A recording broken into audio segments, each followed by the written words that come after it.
as the German Christian mystic Jakob Böhm. So much speed, and so many clouds of dust extending beyond the vast and distant mesa. Beep, beep! The desert landscape radiates a blood-red heavenly glow. But I was always moving too fast for illumination.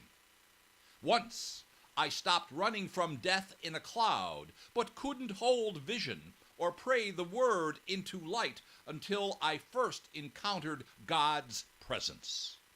Descending from incense-colored cloud, divine fire poured into my essences, figures, and signatures through cacti and desert grasses, in wondrous jubilation, as if one could entreat the infinite.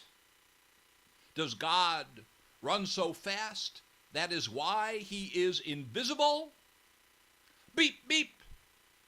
So much speed and so many clouds of dust extending beyond the vast and distant mesa.